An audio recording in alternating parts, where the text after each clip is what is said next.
auditeurs d'enseignementcœur.com, je vous souhaite la bienvenue. Je suis heureux de poursuivre cette série qui est en faveur de ceux qui ont besoin de guérison et de délivrance. Et le thème que j'aimerais aborder aujourd'hui, c'est une parole que vous tous avez déjà prononcée certainement de nombreuses fois. C'est une parole qui se trouve dans la prière du Notre Père où nous disons « Que ta volonté soit faite sur la terre comme au ciel ». Et souvent, nous prions cela sans saisir forcément qu'est-ce que cela veut réellement dire.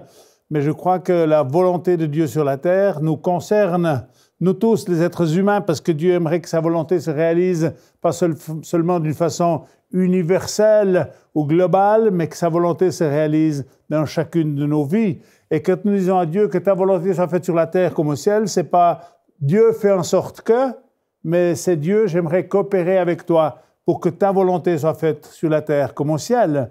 Et j'aimerais inviter ceux qui sont des croyants engagés, qui sont nés de nouveau, qui ont accueilli l'Esprit de Dieu en eux, à devenir des instruments pour que la volonté de Dieu puisse se manifester sur la terre comme au ciel. Parce qu'au ciel, il n'y a pas de gens malades, il n'y a pas d'oppression diabolique, parce que Christ a remporté la victoire. Et pourtant, sur la terre, pour l'instant, nous sommes soumis à toutes sortes de pressions, toutes sortes de contraintes, parce qu'il faut comprendre la réalité du monde spirituel. Quand nous prions une autre partie du Notre Père, nous disons « Que ton règne vienne », n'est-ce pas? On aspire que le règne de Christ s'instaure.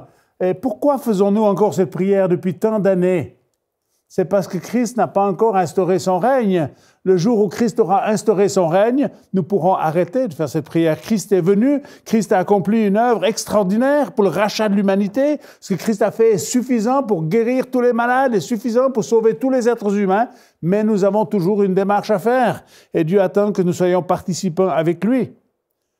Mais Christ est venu, Christ est mort sur une croix, ce n'était pas un accident. Ça a démontré d'un côté la méchanceté de l'humanité, mais ça a démontré d'autre part la bonté et la grâce de Dieu en faveur de l'humanité, parce que c'est pour nous qu'il est mort et c'est pour nous qu'il est ressuscité. Et Jésus est mis au tombeau, il est ressuscité. Mais j'aimerais vous dire, pour ceux qui ont peut-être jamais entendu cela ou pour ceux qui l'ont oublié, que Christ va revenir. Il reviendra sur la terre. Cette fois, il ne viendra pas sous la même forme que lorsqu'il est venu à Noël, sous la forme d'un bébé où il est sorti du sein de Marie. Il va revenir et il reviendra physiquement. Mais c'est un autre thème dont je ne veux pas aborder maintenant. Mais j'aimerais vous dire que nous pouvons continuer à faire cette prière.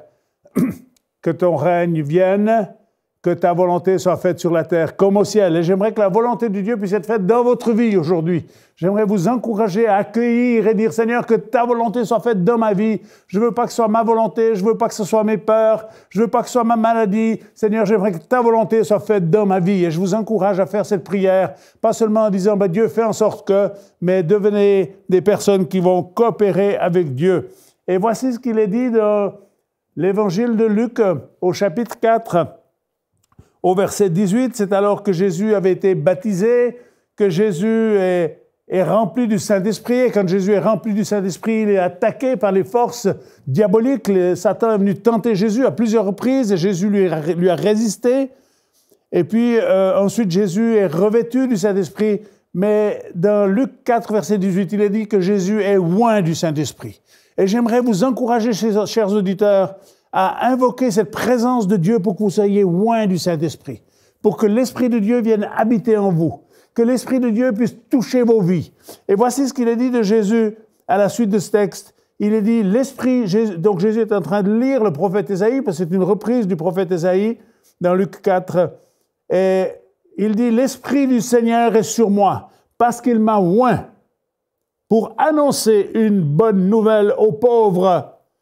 Dieu a une bonne nouvelle pour tous ceux qui reconnaissent qu'ils sont pauvres. Tant qu'on reconnaît qu'on a besoin de rien, Jésus a dit, je ne suis pas venu pour les bien portants, je suis venu pour ceux qui sont malades. Je suis venu pour ceux qui sont dans le besoin. Et Jésus dit, je suis venu pour annoncer une bonne nouvelle aux pauvres. Il m'a envoyé pour guérir ceux qui ont le cœur brisé. Et aujourd'hui, je sais qu'il y a des gens qui nous regardent, qui ont le cœur brisé par des choses difficiles qui se sont passées peut-être dans ta propre vie, peut-être dans ta famille, dans ton entourage. Mais Jésus dit, je suis venu pour guérir le cœur brisé. Et il n'est pas seulement venu, il est venu pour guérir notre être intérieur, il est aussi venu pour guérir notre être physique, notre corps. Et il dit que je suis aussi venu pour ceux qui ont le cœur brisé, pour proclamer aux captifs, c'est-à-dire aux prisonniers, la délivrance. Et j'aimerais vous encourager aujourd'hui à faire appel à lui. C'est lui qui guérit, c'est lui qui sauve, c'est lui qui remplit du Saint-Esprit, c'est lui qui restaure nos vies, tant notre âme que notre corps. Il est capable de le restaurer. Et en plus de cela, non seulement il nous restaure, mais il nous donne une espérance glorieuse qui va bien au-delà de la vie présente. Parce que Dieu n'est pas seulement juste le Dieu de la vie présente, il est le Dieu de l'éternité. Et j'aimerais vous encourager à accueillir cette présence de Dieu, mais aussi à demander que Dieu vienne oindre votre vie de sa présence. Comment est-ce qu'on est oint du Saint-Esprit? Comment est-ce que le Saint-Esprit vient habiter en nous? C'est un mystère pour beaucoup de gens. Ils pensent que c'est quelque chose de mystérieux qu'on ne peut pas connaître. Non, il faut lire. J'aimerais vous encourager à lire les Écritures. Il y a des trésors ici à l'intérieur. Il y a des choses que vous ne comprenez pas. Laissez-les de côté, ce que vous ne comprenez pas. Commencez à appliquer tout ce que vous comprenez. Et plus vous appliquerez les choses que vous comprenez, plus que vous commencerez à comprendre celles que vous ne compreniez pas initialement. Ça m'a l'air d'être un élément très important. Lisez la parole de Dieu. Inspirez-vous de la parole de Dieu. Elle dit énormément de choses pour que nous puissions réellement collaborer, être loin du Saint-Esprit. J'étais en train de partager sur comment recevoir le Saint-Esprit. Moi, j'ai trouvé tout cela mystérieux. Quand j'ai eu 14 ans, j'ai pris une décision de dire « Seigneur Jésus, j'aimerais que tu sois mon Sauveur et mon Seigneur ». Et je n'ai pas eu beaucoup de doutes par rapport à cette question-là. Je croyais qu'il suffisait de lui demander, de le déclarer. Et que, donc, j'ai pris une décision pour Christ. Et je vous encourage à prendre une décision pour Christ quand j'avais 14 ans. Et puis, j'ai avancé dans la vie. Et puis, peu à peu, j'ai vu que j'avais des problèmes, comme tous les êtres humains. Et il y a une certaine normalité. Et j'ai dit, Seigneur, je ne suis pas satisfait de ma vie chrétienne. Il doit y avoir autre chose. Alors j'ai dit, je veux chercher. Dieu doit me montrer ce que j'ai besoin. Dieu a sûrement ce dont j'ai besoin. Et j'aimerais vous dire, Dieu a ce dont tu as besoin, mon frère, ma sœur. Et puis même si tu n'es pas encore croyant, Dieu a ce dont tu as besoin. Dieu a ce dont tu as besoin. Alors j'ai cherché Dieu. Et j'ai rassemblé des amis qui étaient croyants comme moi, qui étaient dans la même recherche que moi. Et nous avons commencé à dire, Seigneur, montre-nous. Seigneur, révèle-toi. Seigneur, viens nous visiter avec ta présence. Mais je ne savais rien du Saint-Esprit. Je ne savais rien comment il venait nous visiter. Et j'étais dans ce groupe où nous prions ensemble et j'avais ma Bible ouverte dans un texte de l'Évangile de Matthieu, chapitre 7, verset 21. Et ce texte de Matthieu 7, 21 est venu frapper mon esprit. Vous savez, tout à coup, à l'intérieur de nous, c'est rentré. Et tout à coup, le cœur, on sent que le cœur qui tape, etc. J'étais très interpellé. Cette parole de Jésus qui dit, c'est pas celui qui me dit Seigneur, Seigneur, qui rentrera dans mon royaume, mais celui seul qui fait la volonté de mon Père.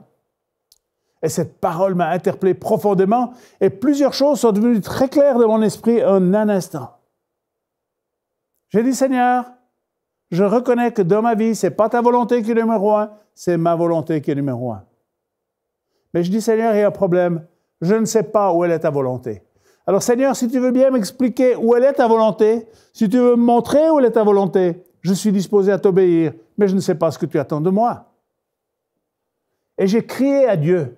Je n'ai pas fait une prière pieuse et puis j'ai gueulé vers Dieu. Je n'étais pas encore pasteur, j'étais fermier dans mes étables, parmi mon bétail. J'ai dit, Dieu, si tu existes, je veux que tu me montres ce qui se passe, ce qui n'est pas correct entre toi et moi. Je ne suis pas satisfait de la vie chrétienne que j'ai. Je veux que ça change. Et j'ai pris un engagement en présence de mes amis, qui étaient mon groupe de prière. Je leur ai dit, si Dieu me parle, je prends l'engagement que je lui obéirai, quoi qu'il me demande. Et je me suis dit, je ne prends pas trop de risques, je suis quand même un bon chrétien, donc ce n'est pas un problème. Dieu doit sûrement être satisfait de moi. Et voilà que Dieu est venu au travers dans mes pensées et il venait toucher des choses profondes à l'intérieur de moi. Et je n'ai pas aimé ce qu'il m'a montré, parce qu'il m'a montré des choses qui n'étaient pas très belles. Et il ne m'a pas seulement montré les choses pas très belles, mais il m'a montré comment en sortir. Et je dis, Seigneur, c'est trop difficile ce que tu me demandes. Dieu me disait, tu dois demander pardon à ton épouse. Je n'ai pas été adultère, je n'ai pas vécu avec d'autres femmes. Mais dans mes pensées, il y avait beaucoup de désordre. Et Dieu m'a dit, dis-le à ton épouse, parle avec elle, prie avec elle. Alors j'ai dit, Seigneur, pas avec ma femme, je ne peux pas. Nous étions jeunes mariés. J'ai dit, Seigneur, peut-être avec une personne âgée à l'église, je pourrais le faire. Mais j'avais dit à Dieu que j'allais lui obéir. Et je savais que ce que Dieu me demandait, ce n'est pas d'aller parler avec une personne âgée. Dieu m'a dit, parle avec ton épouse. Alors je ne demande pas la même chose à tout le monde, mais c'est ce qu'il a demandé à moi. C'est pour ça que c'est important de lui obéir. Alors j'ai dit, Seigneur, j'ai pris l'engagement que je t'obéirais, donc je vais t'obéir. Et un soir, j'ai parlé avec mon épouse, j'ai dit, écoute, j'ai besoin vraiment de te parler, je veux qu'on se mette à l'écart, je veux qu'on puisse vraiment prendre du temps ensemble. Et j'ai ouvert mon cœur. Vous savez, quand on veut obtenir la grâce de Dieu, dans chacune de nos vies, vous savez, on n'est pas meilleurs les uns que les autres, on n'a juste pas eu les mêmes parcours, on n'a pas vécu dans le même milieu, il y a des gens qui ont vécu des choses douloureuses, dramatiques, qui ont affecté leur vie, mais sur le plan humain, nous sommes tous les mêmes. Et si je manque à l'égard de quelque chose et que j'illustre ça avec une tache sur mon pull, eh bien, nous faisons ceci, nous cachons tout cela. Et d'une certaine manière, nous avons bien raison de le faire. Mais si nous voulons que Dieu puisse nous libérer, si nous voulons que Dieu puisse nous purifier, il y a un moment donné où il faut aller dans le lieu que j'ai cité dans une autre émission, Matthieu 6, 6. Il faut aller là, dans ce lieu-là, et il faut ouvrir sa vie. Et si possible, en présence d'une personne en qui vous avez une absolue confiance. Et vous dites, Seigneur, voilà ma vie, il y a des ratures, il y a des manquements, il y en a dans la vie de chaque être humain, mais c'est au moment où on s'ouvre à Dieu et qu'on se présente à Dieu tel qu'on est, que Dieu nous donne le pardon, la grâce et la délivrance. C'est ce que j'ai fait avec mon épouse ce soir-là. Et dans la nuit qui a suivi, j'ai fait une expérience très forte avec le Saint-Esprit. Il y a quelque chose qui s'est passé qui n'est pas de l'ordre du naturel. Il y a une paix, il y a une force qui envahit mon être. Moi, j'étais un garçon très timide. J'ai vécu avec un papa qui est resté endeuillé parce que ma mère est décédée quand j'ai eu 14 ans. Mais cette nuit-là, la puissance de Dieu m'a visité. Je crois qu'elle se passe de façon différente avec chacun d'entre nous, mais je savais que la présence du Saint-Esprit était descendue sur moi. Et j'ai découvert qu'il y a deux principes très simples que j'aimerais vous laisser pour aujourd'hui. Si vous voulez que l'Esprit de Dieu, que l'onction de Dieu grandisse dans vos vies, obéissez à la voix du Saint-Esprit. Ce n'est pas juste en récitant des versets bibliques par cœur, ou juste en disant « moi je vais à l'église et puis j'ai une grosse Bible sous le bras parce que je vais impressionner tout le monde », mais c'est quand tu obéis à la voix du Saint-Esprit que l'Esprit de Dieu vient t'habiter. Il y a deux conditions. La première, elle se trouve dans Luc 11 au verset 13, où Jésus dit « Vous méchants comme vous êtes, vous savez donner les bonnes choses à vos enfants, à combien plus forte raison le Père Céleste donnera le Saint-Esprit à ceux qui le lui demandent. » Et la deuxième condition dont je viens de parler se trouve dans Acte 5, verset 32. Acte 5, 32 dit que l'Esprit de Dieu est donné à ceux qui lui obéissent. Donc j'aimerais vous encourager, obéissez à cette voix intérieure du Saint-Esprit. Et je suis frappé quand j'entends des chrétiens qui me disent « J'entends la voix du diable, qui me condamne, qui m'accuse, qui me culpabilise, qui me dit que je suis un mauvais chrétien, mais ils n'entendent pas la voix de Dieu. » Et je leur dis « Mais il y a un problème. Tu dois apprendre à entendre la voix de Dieu. » Parfois, nous sommes capables d'entendre ce qui est négatif, parce que c'est très lié à notre nature humaine, une nature de péché qui est en nous, mais nous devons apprendre à développer, à écouter cette voix de Dieu, à lui obéir. Écouter n'est pas suffisant. Jésus parle dans les évangiles d'un homme qui entend et qui met en pratique, et d'un homme qui entend et qui ne met pas en pratique. Et Jésus fait une comparaison surprenante. Il dit, celui qui entend de moi ces paroles et qui les met en pratique, va ressembler à un homme qui construit une maison sur le roc. Et une maison qui est construite sur le roc, et vous le savez aussi bien que moi, c'est une maison qui est solide, qui vient de la tempête, qui vient des pluies torrentielles, cette pluie va rester solide. Mais il dit, celui qui entend de moi, mais qui ne met pas en pratique ce que je lui dis, il ressemble à un homme qui construit une maison sur le sable. Et j'aimerais vous encourager, chers auditeurs, à faire partie de ces personnes qui vont construire leur maison sur le roc, parce que vous avez obéi à la voix de Dieu. Donc, j'aimerais poursuivre encore avec cette citation, parce que je vais prier pour vous dans le temps qui reste, mais j'aimerais terminer avec cette citation de l'Écriture de Matthieu 8, 17. C'est une reprise aussi du prophète Ésaïe que Jésus va reprendre. Matthieu 8, verset 17. Ah, je ne suis pas dans le bon chapitre, excusez-moi. Je me disais, il y a quelque chose qui ne joue pas. OK, 17. Le soir, on amena auprès de Jésus plusieurs démoniaques. Il chassa les esprits par sa parole, il guérit tous les malades. Ce n'est pas dit quelques-uns, il a dit, il guérit tous les malades, afin que s'accomplisse ce qui avait été annoncé par Ésaïe le prophète. Il a pris nos infirmités, il s'est chargé de nos maladies. Je crois que je dois rappeler cela encore une fois. Sur cette croix où Christ est mort, ce n'est pas un accident. C'était le projet de Dieu pour amener la restauration, le salut, la guérison, le fait que la présence de Dieu puisse venir habiter dans l'être humain. Et vous êtes la bonne personne pour recevoir cela. Et Jésus dit, il a pris nos infirmités, il s'est chargé de nos maladies. Eh bien, j'aimerais prier avec vous dans le temps qui nous reste dans cette émission. Je parlerai sur d'autres sujets dans les émissions suivantes. J'aimerais vous inviter à, juste là où vous êtes, peut-être devant votre écran, peut-être couché sur un lit ou sur le divan ou peu importe, dans la voiture ou au bureau. J'aimerais vous encourager à prier avec moi. Je veux prier pour que la présence de Dieu vienne se manifester là où vous êtes. Que vous soyez au bureau, que vous soyez à la maison, peut-être dans la voiture, peut-être certains se cachent pour regarder l'émission. Seigneur Jésus, je veux invoquer ta présence sur ceux et celles qui nous regardent. Peut-être des personnes qui ne sont pas encore chrétiennes, mais qui sont en recherche du chemin. Seigneur Jésus, je prie que ta présence maintenant, ta présence manifeste, cette présence de ton esprit vienne dans ces différents lieux, là où sont les malades, là où sont les gens qui sont captifs, prisonniers, oppressés par l'ennemi. Je prie que ta lueur d'espoir s'allume. Je prie que ta lumière s'allume. On ne veut pas juste se bagarrer contre les ténèbres, mais j'appelle ta lumière. J'appelle ta vie là où il y a la mort. J'appelle ta puissance de résurrection. J'appelle ta vie qui redonne de l'espoir. J'appelle ton Saint-Esprit qui donne de la force, qui donne de la vaillance. Ton Saint-Esprit qui vient tout à coup illuminer notre esprit, qui vient tout à coup renouveler notre intelligence. Et tout à coup, nous sommes capables de voir ce qu'on était incapable de voir jusqu'à ce moment-là. Et je te remercie, Seigneur, pour ta présence auprès de chacune des personnes qui m'écoutent aujourd'hui, peut-être dans la suite. Manifeste ta présence.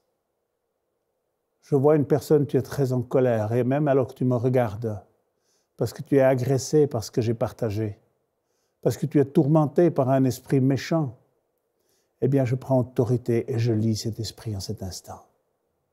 Je lis cet esprit qui te tourmente, cet esprit qui chahute ta vie, cet esprit qui te fait jurer, prononcer le nom de Dieu en vain.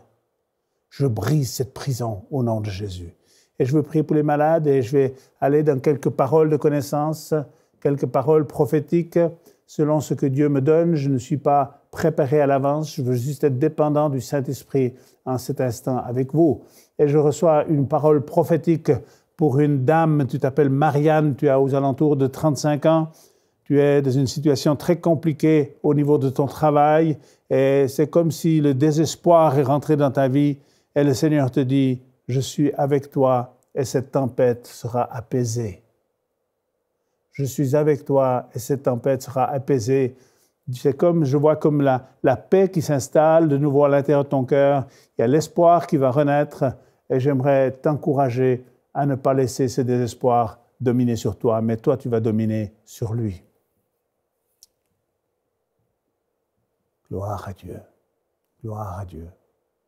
Je vois une personne, tu es très oppressé au niveau de ta respiration. Je vois tes bronches, tes poumons, tes voies respiratoires très obstruées. Tu as de l'asthme et déjà à de nombreuses reprises, des pensées sont venues en toi en te disant « Le jour va venir où je vais m'étouffer et je vais mourir d'étouffement. » J'aimerais te dire au nom du Seigneur Jésus-Christ, le Fils de Dieu, que la puissance de Dieu vient en cet instant toucher tes poumons. Que ces poumons obstrués, ces poumons abîmés, il y a comme le souffle de Dieu qui vient en cet instant et tu vas retrouver une respiration. Je t'encourage à aller consulter chez ton médecin, va regarder ce qu'ils disent, mais tu vas voir que c'est comme s'il y a une libération, parce qu'il y a un esprit, il y a comme un esprit de mort qui a frappé ta vie, et c'est comme si le diable avait l'intention de t'étouffer.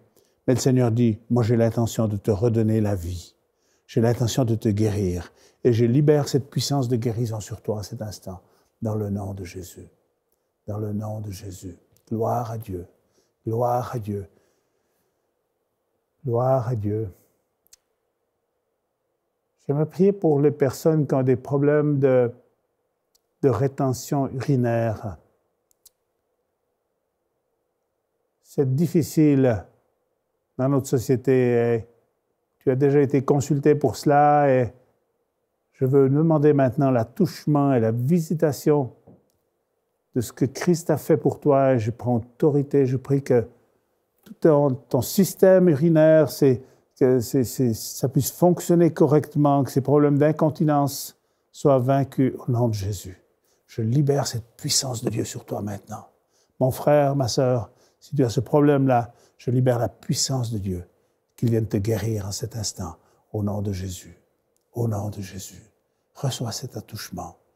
Jésus, tu l'as accompli. Je déclare simplement ta parole. Je déclare ce que tu me donnes, Saint-Esprit, pour que la puissance et la manifestation de Dieu viennent sur ta vie, dans le nom de Jésus. Tu vas voir, à partir de maintenant, pour plusieurs d'entre vous, vous allez voir, vous allez dire, waouh, il y a quelque chose qui s'est passé au niveau de ce système urinaire, de ces valves, etc., ça ne fonctionnait plus correctement. Il y a une restauration divine. Et je t'encourage, donne gloire à Dieu. Et moi, je donne la gloire à Dieu pour tout ce qu'il fait. Parce que ce qui se passe, ce que je fais ici, je ne suis qu'un serviteur du Seigneur, un homme très simple, mais je donne la gloire à Dieu. Je t'encourage à donner la gloire à Dieu. Alléluia. Alléluia. J'aimerais tourner vers ces personnes qui sont angoissées et tourmentées. Tu as la peur, tu as peur pour toi-même, tu as peur pour tes enfants, tu as peur pour l'avenir, tu as peur de manquer. J'aimerais prier pour toi. Toutes ces personnes qui sont tourmentées par le manque et la peur, dans le nom de Jésus, je prends autorité sur cet esprit qui veut te tourmenter avec des peurs qui sont inutiles, qui ne font qu'aggraver la situation. Et j'appelle maintenant la présence du Saint-Esprit sur ta vie, mon frère, ma sœur, toi qui vis dans la tourmente. J'ordonne au nom de Jésus à cette tempête à l'intérieur de ta vie d'être apaisée dans l'autorité de Jésus. Alléluia. La paix va revenir dans ta vie. C'est comme quelque chose c'est comme un bouchon qui saute. Tu étais comme enfermé. C'est une bagarre continuelle. Tes nuits étaient tourmentées. Ton sommeil était difficile parce que tu étais toujours orienté vers toutes ces problématiques insolubles. Tu étais très en souci pour ton fils qui a 13 ans. Et le Seigneur aimerait te dire, je vais prendre soin de ton fils. Mais au préalable, j'aimerais prendre soin de toi. Arrête de t'inquiéter. Jésus nous a dit, ne vous inquiétez de rien, mais faites connaître vos besoins à Dieu. Et Dieu va te rejoindre dans ton besoin. Et je déclare que cet esprit de tourment, cet esprit de peur, va lâcher son emprise sur ta vie au nom de Jésus. Je leur ordonne que cet esprit s'en aille de ta vie. Souffle profondément. Cet esprit s'en va de ta vie dans le nom du Seigneur Jésus. Si tu as besoin de bailler, baille. Laisse sortir. Ça s'en va au nom de Jésus. Il y a plusieurs personnes, vous êtes libérés en cet instant de tourments qui sont là depuis des années. Et pour certaines personnes, c'est depuis votre jeunesse qu'ils sont là. Il y a toujours la peur au ventre, la peur de ne pas réussir, même la peur de Dieu. Dieu te dit, j'enlève cette peur aujourd'hui et je la remplace avec ma promesse de paix. La paix de Dieu vient dans ta vie. La paix de Dieu vient s'installer dans ta vie pour que tu puisses expérimenter cette réalité que Jésus a promis. Jésus a dit, je suis venu pour vous donner la paix. Pas la paix que le monde peut donner, mais ma paix. qui te permet même au milieu de situations parfois difficiles de voler un peu plus haut, de regarder vers les promesses de Dieu et de rester confiant et confiante. J'aimerais vous remercier.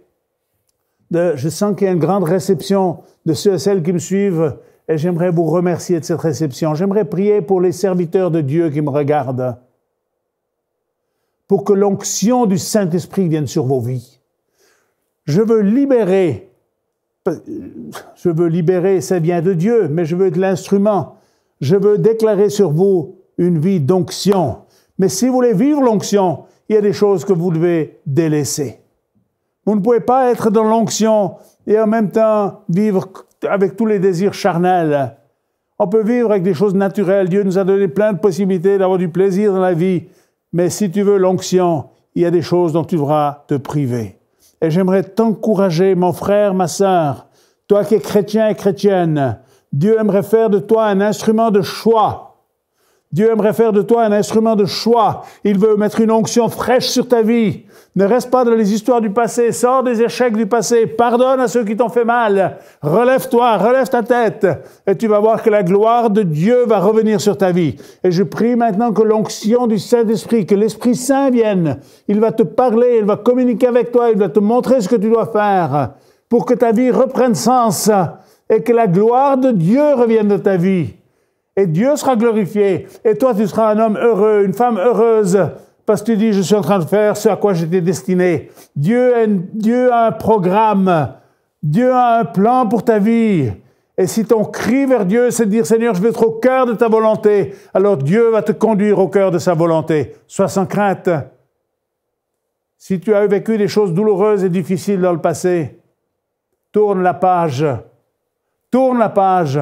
Arrête de revendiquer, arrête de rester fâché à l'intérieur. Tu ne pourras pas vivre dans l'onction si tu es fâché par rapport aux histoires passées. Commence à bénir.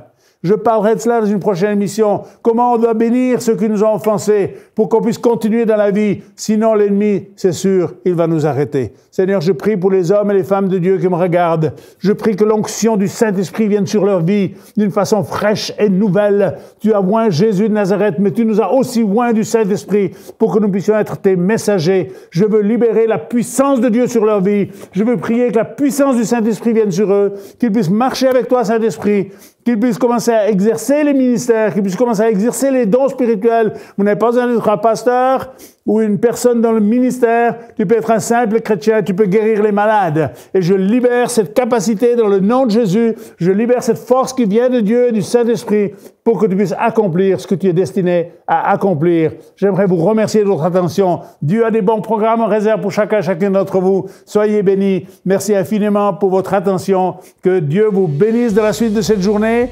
Continuez à chercher sa face. Il va répondre à votre cri. Merci beaucoup. Soyez bénis.